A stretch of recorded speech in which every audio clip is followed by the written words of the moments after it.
Dr. Suzuki, we are so excited to have you on the podcast, and we love that your work has exploded over these past few years. The community that we work with is primarily women, so we speak to women who are going through unique things of being a woman, whether it be PMS or perimenopause or menopause, pregnancy, postpartum. So I'm curious, in all of the research that you've done and all the brains that you've looked at, have you found there to be differences between men and women's brains? So that is such an interesting question. It's not one that you can say, oh, casually today, I'm going to look at the difference between male and female brains and see what I notice. People have spent their careers trying to understand those differences. And while they're there, they are subtle with the tools that we have right now for neuroscience. So we do know that there are subtle differences and certainly hormonal receptor differences between male and female brains. But that is one of the many mysteries that remains in understanding the human species. Are there differences? Of course there are. Are you a woman? Yeah, we know that there are differences. But trying to link that to a particular brain area or a neurochemical system is much more complicated than one might think. So no, I have not been able to really put my finger on here is the key difference that helps explain everything that anybody needs to know about the sexes getting along, let's say. I'm sure it'll be coming soon, but maybe zooming out a little bit, we can maybe ask a question for anyone listening. Why is it important for us to even care about our brain and think about our brain? That's such a great question. So, I got into this work because early on in my career, my mentor said that the human brain is the most complex structure known to humankind. And I just thought that is the most fascinating. What more fascinating thing can you study in my freshman mind that day that I heard that for the first time? And it is so complicated, and there's always I don't think, if you ask me, do you think we're really going to understand everything about the brain, from choice to decision making, which is a key catchphrase now? I don't actually. Not to mention consciousness and what is that, brain area or combination of things that makes us conscious. I think these are fascinating areas to dig into and try and get deeper and deeper. I don't think in my lifetime we're really going to answer it. And I love that about this field, that there's always something, basically invites new ways of thinking. Those new ways of thinking are not necessarily embraced, but the whole field invites it. And I like that invitation.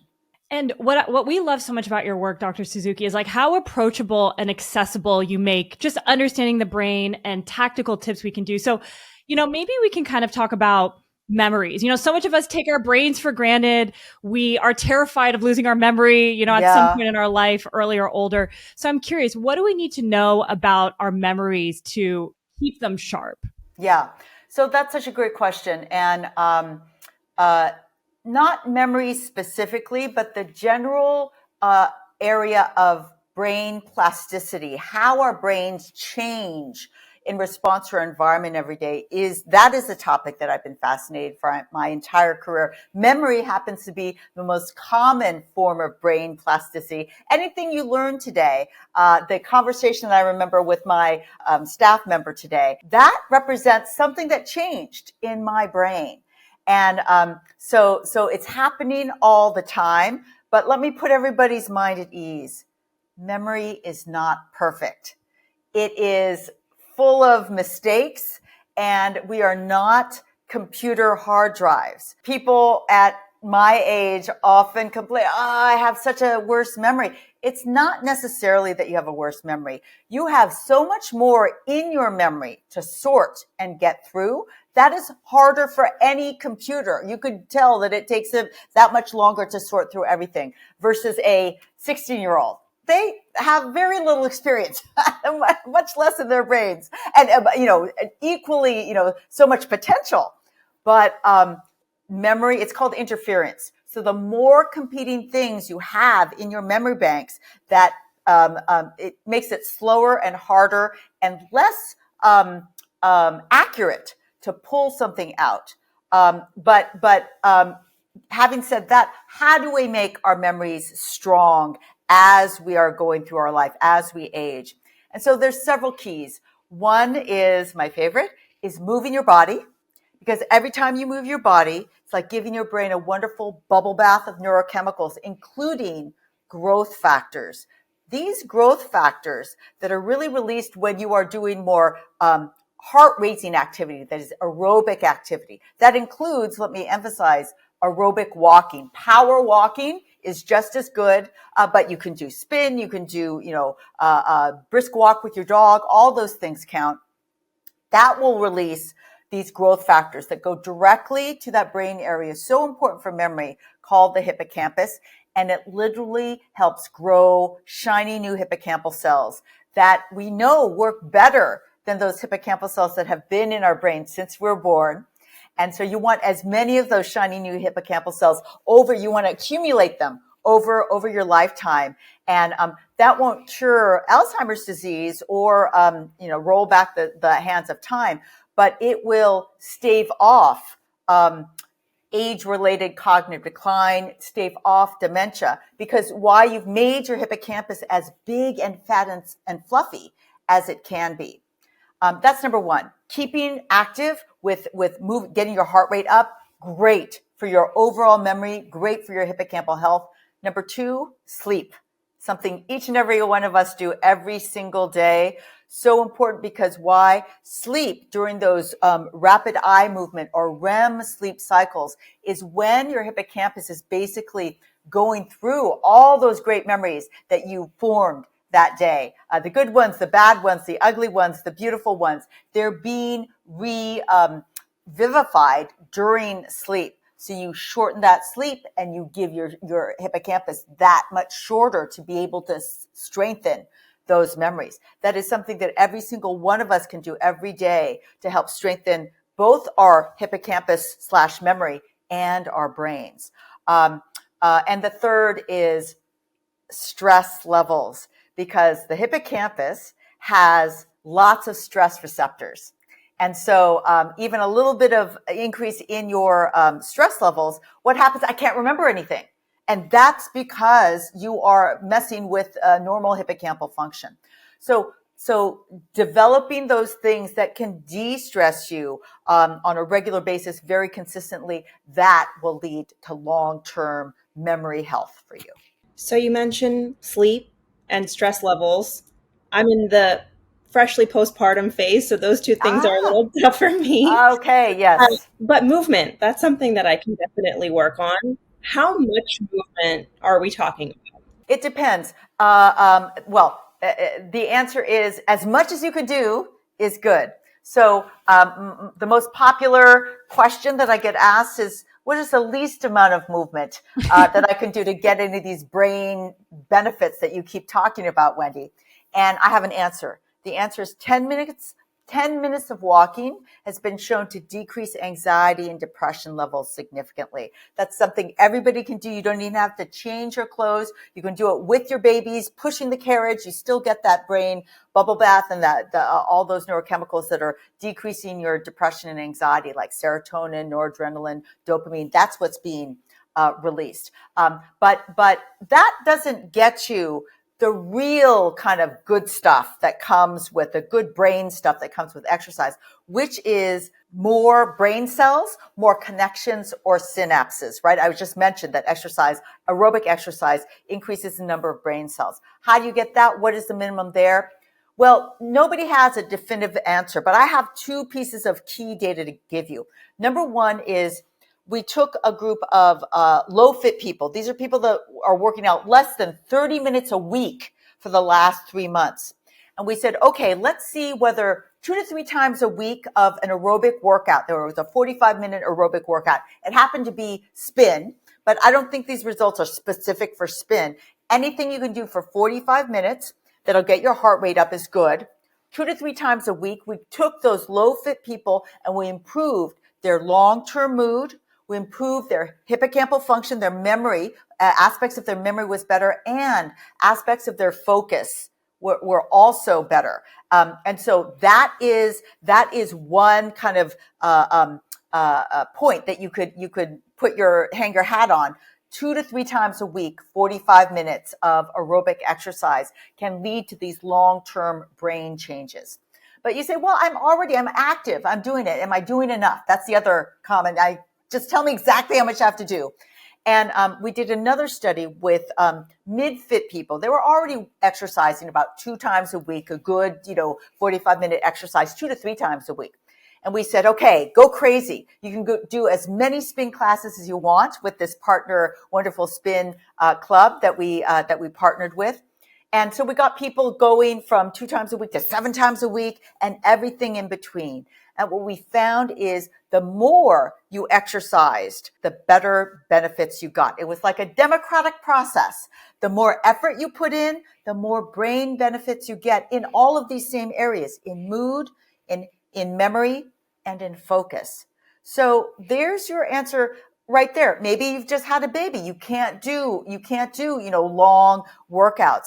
But those 10-minute walks, know that you're benefiting your mood. And then when your babies get a little bit older, you do, carriage racing. And you add that into your workout. And every carriage race that you do, baby carriage race that you do, will benefit your brain, is how I think about it and how I talk about it. And Dr. Suzuki, I am so fascinated about how you got intrigued about exercise from your own story. Maybe you can share a little bit about that as well. Sure. So I was in the midst of trying so hard to get tenure at New York University. So tenure is a very stressful process. Nobody thinks it's fun. They give you 6 years, and they give you a lab, and they give you 6 years and say, do something world class with your science. And if you don't, you're fired. But if you do, you get a job for life. That's tenure. And so, no big deal. So for 6 years, you tried, am I doing enough? I don't know. So I was working really hard. And my strategy was to only work, eat a lot of takeout, have no social life, and try and get tenure. I would not recommend that, but that was my strategy. And but towards the end of the process, where I was getting closer to going up for tenure, I took a vacation. I went on a river rafting trip to Peru. And it was great. I got outside and it felt so good. But I came back from that trip and I thought, oh my God, I have been sitting on my butt, just reading and working for so long. I felt like the weakest person on this trip. And that's what got me to go to the gym. It's like, I felt so good coming back from nature and being outside. And so I said, I'm going to go to the gym.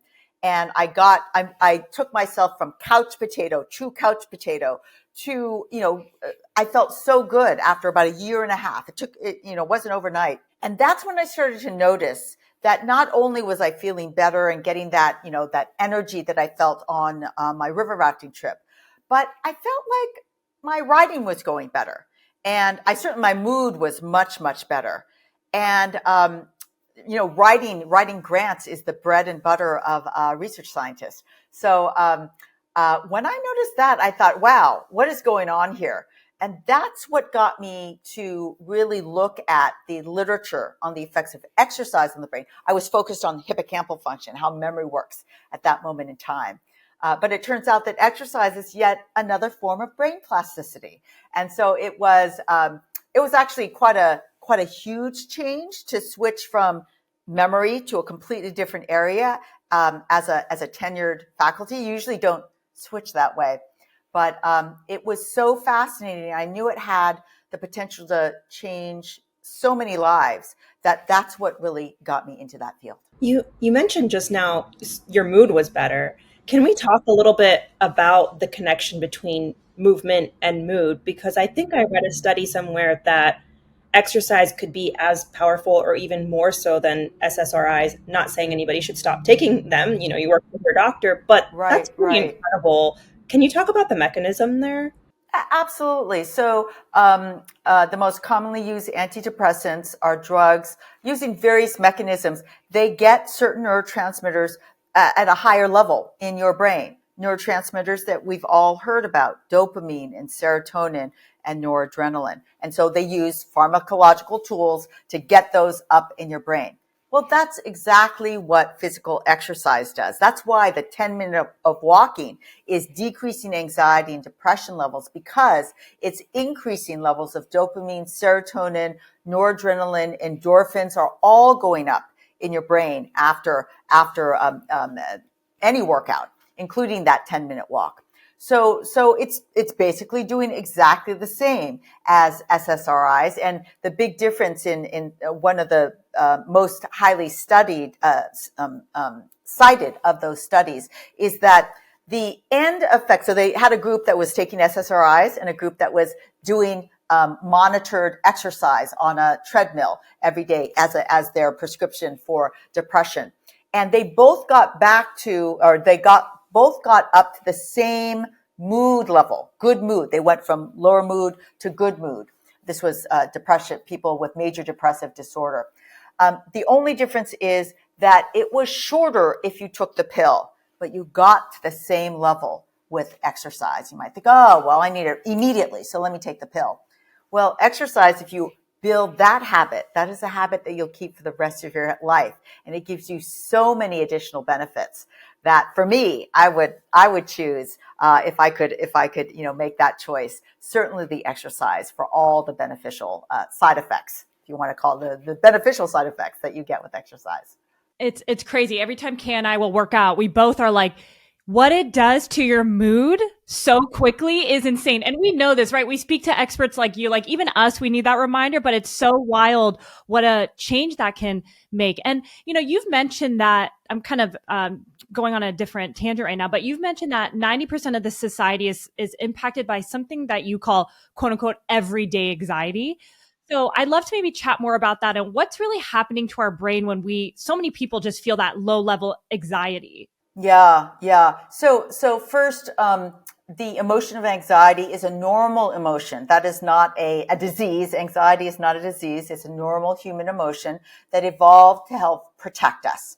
And, but I'm not saying, don't believe in anxiety. Of course, anxiety levels go up with something like a worldwide pandemic that nobody has ever experienced in this lifetime, and that disruption. Social media, and particularly for our young people, all the stress that causes in a young brain.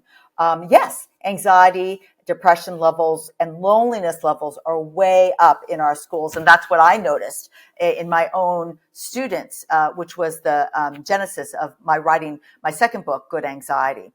But it really, if I was being honest, it wasn't just the students. It was me. It was my colleagues, not just students. I wasn't up there in the ivory tower looking down and say, oh, you look a little anxious today. We were all anxious. And then the pandemic just kind of put it over the top. But I called the book Good Anxiety because, again, at its core, anxiety is a protective emotion. It reminds us what we hold dear. So remember, I love to remind people of this. You don't get anxious over that last episode of the next Netflix series that you haven't watched yet. That is not in your what if list. It's about your family, your finances, your work, things that really matter to you. And that is good. That is a reminder that it matters to you. And I'm not saying that sky high levels of anxiety are good. What we want to do, and what I teach people how to do in Good Anxiety, is turn the volume down on our anxiety. So we can look at and remind ourselves that actually these are just areas that I want to keep on top of. And I think the secret of that book that I think works so well for me and many others is that I show you how to turn your own anxiety into a superpower. Because if it's protective, it's not just about dampening it down. That's not protective. You want to actually take advantage of what that protection is giving you. And that's what I try and do in the book.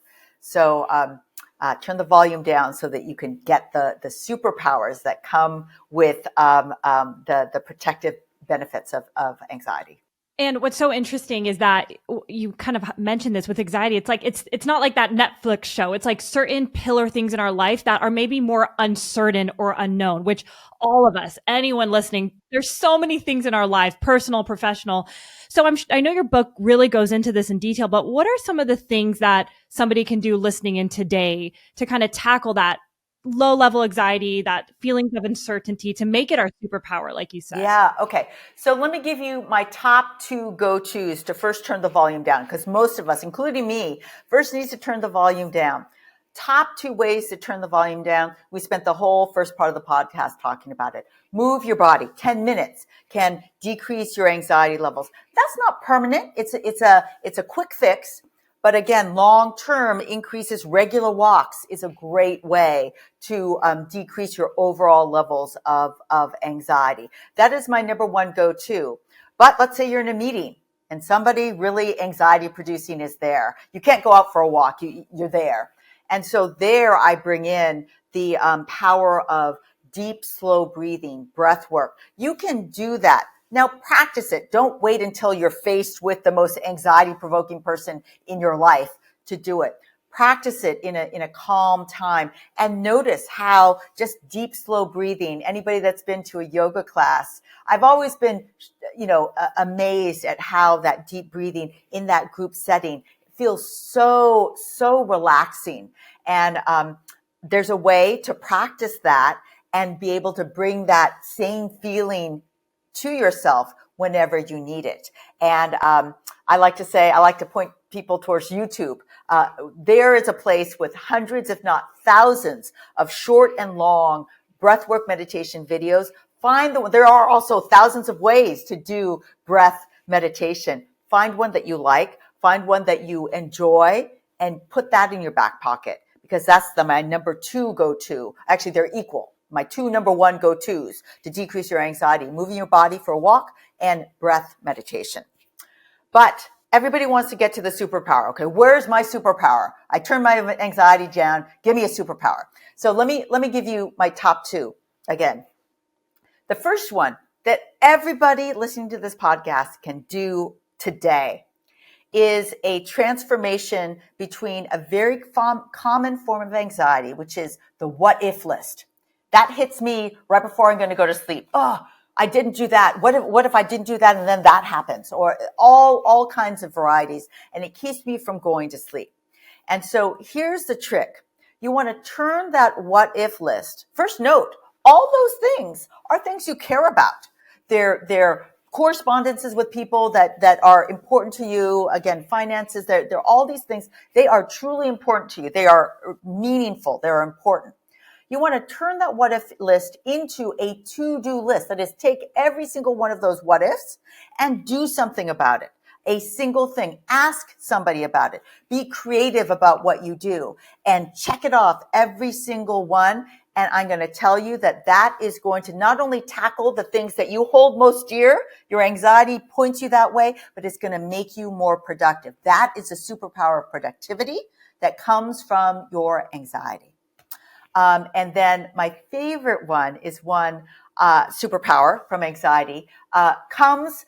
It came to me. As I was writing the book, what I was exploring in myself. I didn't already have them written. I kind of explored them and found them along the way as I was writing this book. And it made me go back and think about my most common form of anxiety that I've had the longest. And for me, it's a form of social anxiety. Despite the fact that I do a lot of podcasts now and I've taught in front of the classroom, I was a very shy young child. And hiding behind, and I had a long history in the classroom of, I wanted to ask the question, but I felt, I'm going to say something dumb and I'm going to look dumb in front of the whole classroom. So I didn't do that. But I did want to go into academia. So one day I found myself in the front of the classroom and, I asked a question and some hands went up and I knew there were, 200 times more hands than went up that really had questions, and they were just like me. And so what I ended up doing is kind of coming to class early, staying late, just hanging out so they could ask me the question privately. Slightly easier to do. And I realized that I was using my own oldest form of anxiety, social anxiety in the classroom, as a superpower of empathy. And it doesn't have to be that one, but every one of us has a form of anxiety that is so deeply ingrained in us. And we usually just focus it on the inside. But what I invite you to do is turn it to the outside and look around and look for people that are having that moment of anxiety. And you don't have to, become their best friend for life, but just reach out. If it's just opening the door to inviting them into a conversation. Social anxiety is so big these days, and for good reason with our isolation during the pandemic. Something simple like that. We know that acts of compassion increase dopamine in our own brains. So you are increasing the level of dopamine in the population if you practice this form of anxiety superpower, the superpower of empathy. It's my favorite one from the whole book. I love that. As a former shy kid, I love to see other former shy kids, Yes. talking about that and using that to their advantage. It's a beautiful thing to see. I recently saw that there was a study that was talking about phone addiction, and it said that phone addiction can actually reduce gray matter in the brain. So, for anybody who's listening, first of all, what is gray matter, and why is that potentially scary? So gray matter is the outer covering of the brain, the cortex. I happen to have a brain right here. The outer covering, all the peaks and valleys, the outer covering is the cortex. And that is our computational powerhouse of the brain. Shrinking that in any way is bad. It's losing your computational power. And so you don't want to do that. And why is it doing that? There are lots of complicated reasons, but one I like to focus on is that we as humans evolved to be social people, not phone social, but face-to-face social. And so that is something, by contrast, that can grow your brain. It's a generator of what I call positive brain plasticity, things that make your brain grow and connect more. So, sadly, that's one of the things that the phone sucks out of your life, that face to face. You do everything from little text and little emojis. That is not how we evolved, and that does not feed your brain in a positive way. And I'm curious, so many of us, just given the nature of our world these days, I'm sure your students and your life, we're on screens all the time. So what are some things that we can do to combat this? I know you posted something on social that made me feel a little bit better. I was like, okay, we're not doomed because we're all on screen. So I'd love to just get your perspective around that. Yeah. And, I think it's age dependent. Some of us that are older do not have that relationship with texting, and DMing that others do. So it's much more natural to just say, yeah, I'm going to devote, how many days in a month to getting together with my friends and going out and eating together or seeing a movie together, whatever you could do together. For younger people that whose communication are like that, this is what we're doing at New York University, really trying extra double hard to provide those opportunities for students to get together face to face and really connect and have time to get to know each other, have time to really get to know their professors as human beings, not just, homework generating brains, and take advantage of those opportunities. And yes, you're going to feel awkward. That there's nothing wrong with that. Us shy kids know that there was a lot of awkward moments, growing up. That's normal. Do not retreat back to your phone to get away from those awkward moments. You have to get through that awkwardness to get to the joy and the connection that comes with a true friend. And that's what will really make your cortex get big and fat and fluffy, as I like to say. You said something earlier that I wanted to call out because I think it's still a very pervasive myth. You said grow new brain cells. So when I was growing up, I was taught, hey, you do something crazy you could lose brain cells and then that's it. They're gone forever. Yes, What absolutely. is that a myth? That is a myth. It's not like the whole brain can grow brand new brain cells. There's only two parts of the human brain where brand new brain cells can be born in adulthood. One of them is the one we just talked about, the hippocampus, critical for our ability to learn and retain new memories for facts and events. And so that's really important one that is those new brain cells are helped with aerobic exercise. The second is the olfactory bulb, which is important for our sense of smell.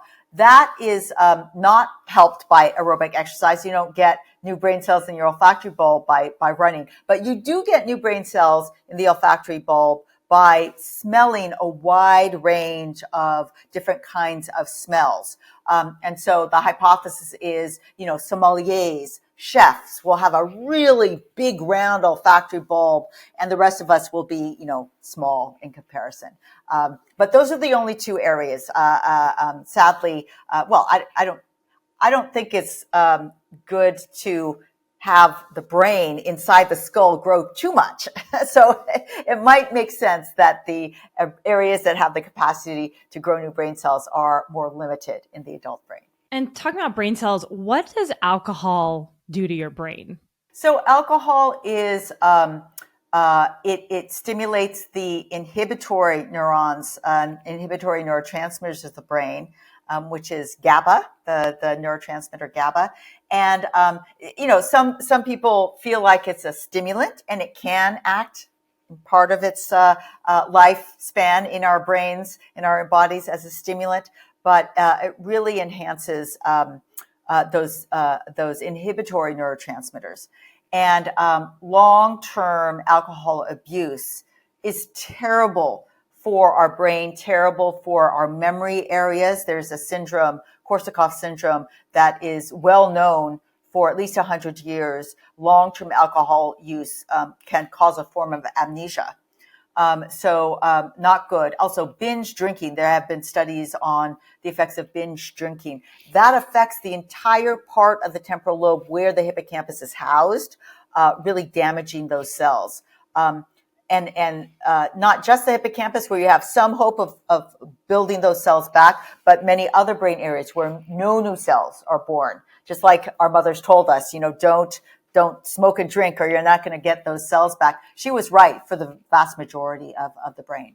When it comes to our memories, I know I've heard you say that there's different types of memory. So I I think that my memory when it comes to somebody telling me something like that they love this type of ice cream or they did this one day, I'll never forget it. And they kind of say to me, wow, you remembered that I said that one time.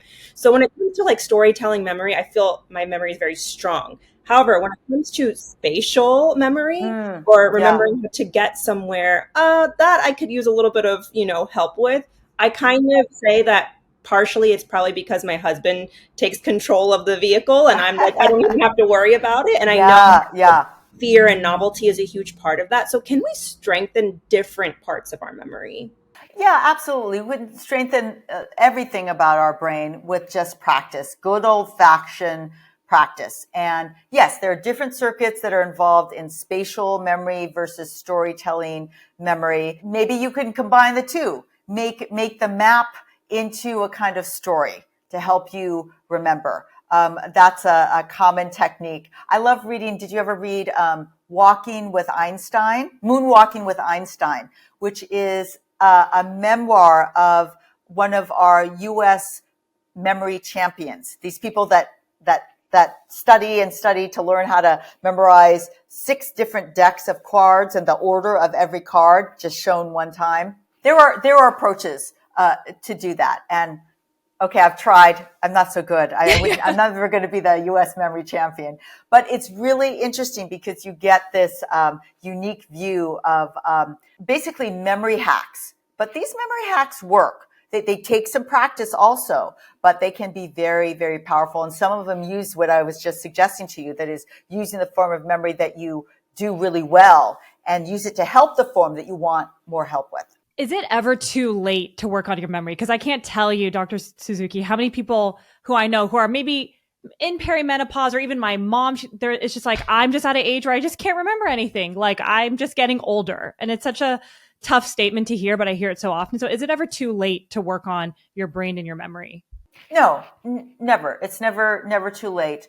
I think the brain, I know the brain continues to have great capacity. And this is proven by the fact that they looked at the ability to grow these new hippocampal cells. Like what is the last age that there's any evidence that new hippocampal cells can grow? It was in people in their ninth decade, in their 90s. So that capacity stays. Now, there are lots of other things. You might lose your motor ability. Maybe you have a stroke and you have some deficit in some area. But the brain continues to be, again, this complex structure. One of the things that makes it so complex is that it does have this capacity to continue to learn and grow. We are learning machines. Even though sometimes we may not feel like learning, we are. Our brains were made to be learning machines. And it's motivating to think about the brain that way. How about the flip side? Because I think a lot of young people take their brains for granted, but we know that Alzheimer's can develop 20, 30 years almost. It's kind of, you set the foundation when you're potentially in your 20s and 30s. So can you talk to maybe like the young people who are listening who are like, well, this has nothing to do with me. My memory's fine. And they're not working on their brains actively. Yeah, I think I would motivate them with the same thing that motivates me, which is at a very different age. I'm not a college student, high school student anymore, but everybody has older people in their life and sees the effects of age and all these things that we talk about: movement, de-stressing with meditation, sleep. They are going to keep your brain as healthy as it can be into old age. And this could literally translate into years more of good cognition. I don't have a little monitor to give you for how much brain potential that you have, but I do have 5 pillars that you can kind of tick off. How much movement do you have in your everyday life? The more you can get, the better. I'm not saying you have to be a triathlete or an Olympic athlete, but you have to stay active. How much good sleep are you getting? 8 hours in general is good. If you are depriving yourself, as I have for certain years because I thought I had to work so hard, that in the end is not healthy for your brain. And you might say, oh, I could get over it. But if you end up sleeping all day the next day just to make up for it, that's not a good sign. Meditation and, stress reduction. That includes going to the spa, getting a massage, things that de-stress you. That's great. Put that on your list. Everybody wants more of that, or many people that I know want more of that. Social connection, friends and family are not to be taken lightly. And I think I've learned to appreciate that more as I've gotten older. But I also know people that have known that from day one, and they've developed these wonderful friendships that are only getting better with time. And the 5th, of course, we haven't talked about it yet, is what you put in your body to eat. And I'm not a nutritionist, but I could tell that the best diet that anybody has evidence for is a Mediterranean diet or variations of it. That has the best evidence for not just brain health, but physical health as well. So those are the 5 pillars. Do that well, and you're going to have a big, fat, fluffy brain and stave off the kind of neurodegenerative disease states that are almost inevitable as our medical profession gets, as our medicines get better and keeping us into longer life. So, and a lot of those are good things to add to our lives. So that is my motivation, and they're doable, and many of them are also free. It's not going to cost you anything to move your body, including power walking more. So And what's so interesting, what you said early on in our podcast, when you just started working out, you mentioned you were like a couch potato. It took you like a good year and a half to truly feel the benefits. And even with, like you mentioned, sleep, stress management techniques, whether you go to the spa, social connection. I feel like you might not feel like doing it at the moment. Like even yesterday, I got a massage and I was like, I Yeah. feel okay. Like I don't need Uh-huh. to go, but I had it booked. So, but what I realized after just kind of taking note of my own anxiety and if I feel stressed about something, if I don't do these key pillars, I will notice that anxiousness will come a lot more, maybe on week 3 or week 4. So you might not feel like it in the beginning, but I think like you're saying, the totality, it does make an impact on how you feel, let alone you supporting yourself when you're older, with these preventative measures. It does. And I think that self observation and also self experimentation is what I really promoted in my first book, Healthy Brain, Happy Life. That's what I did on myself. I basically did an experiment on myself when I went to the gym after I did that, river rafting trip. It's like, wow, this does affect my mood. It affects my work. And so I realized it was something that I would give my time to, but it would give me back time in the office because I was more efficient and I could do things better. And when people realize that, particularly all those type A personalities out there, just like me, it's like, okay, now you're talking my language. But it's true. That's exactly what it does, including your spa treatment that you got. That is the time that you gave up to get that spa treatment is going to give you back time in your brain health and in your brain functioning. And I believe that very, very strongly. One thing that I've done that's really helped with the piece that Yasmin's talking about, which is cool because it touches on 2 of the pillars that you were speaking about, Wendy, is I find it really tough to go work out unless I have accountability. So I've done group fitness classes with friends, and that's like a good way to socialize and to also say, okay, if I don't show up at 7 a.m., my friend is going to be like, where is she and what's going on? And you don't want to disappoint people. So if anybody's listening, it's such a nice thing to do, and it can tick off 2 of those boxes as well. Yeah. It's true. There's so many combos that work well. Walking your dog, something that if you have a dog, you have to do it anyway. That counts. A lot of people come up to me, well, I only walk my dog.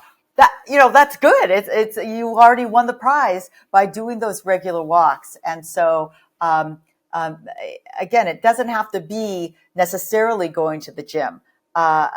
Walks with whoever, to the museum, whatever you like to do together, that all counts. It's movement in general of your body is what we're looking for. And I have a selfish question to ask. You mentioned, there's a lot of people who, when you're typically going to sleep, a lot of those what if thoughts might come up, like you mentioned, Yeah. and, to put on a to-do list, make sure you're like in control of what you can do.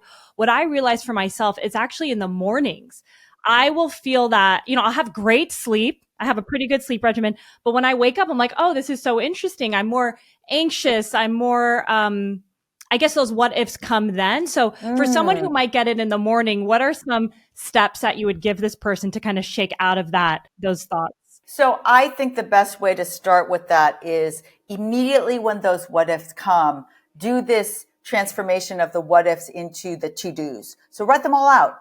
And so it's not like forever. It's a list of whatever, 5 that are coming up, and immediately decide on what you're going to do to counter that. Yeah, how you're going to tackle that what if with one thing, and that is a win. One thing each.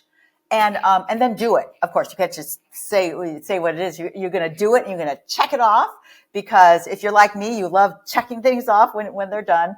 And see, I mean, it's your call. Does that help your productivity? Does it decrease your anxiety? And if you do it several times, it's like, oh, well, actually, all these things on my what if list are helping me be more productive. So it kind of transforms the whole process kind of from the origin. That's the idea of the act of writing it down. Yeah. Yes. Well, the act of doing it. Doing it actually, as well. yeah. Mm-hmm. Yes. Mm-hmm. But both. Yeah. for both of it. And I know we're coming up on time, but I'm so curious, as a neuroscientist, like what is your day to day like? Are there like three non-negotiables? Because you're a busy woman, like you mentioned type A, there's a lot of things you manage. So I'm curious, are there three things that you're like, this is my non-negotiables for my daily routine? Yes, I have three non-negotiables. When I get up in the morning, I do a tea meditation, which is meditation over the brewing and drinking of tea. It is a moment of quiet reflection, and I do it for like half an hour, 45 minutes. And then I work out. So I do online workouts that started during the pandemic, and I just enjoyed the ease of doing it at home. And I do that. And then the third non-negotiable is I love food. So I make sure I have food that I really, really enjoy. I also like to cook, which is kind of my de-stressor. So a good week is when I, eat. And I love it when I make exactly the amount of food that I eat all week. So I'm always trying to, so that's how I get a lot of that in. And then I have to, meet with friends, and that's easy. That's easy to do. Well, this is so great. I definitely feel so motivated to move even more after this conversation. And I'm sure all of your friends they love spending time with you because you motivate them too. It's really awesome to just see your work. And we're really honored that you joined us today. So thank you so much for all these tips. Oh, thank you for having me. This is a really fun conversation.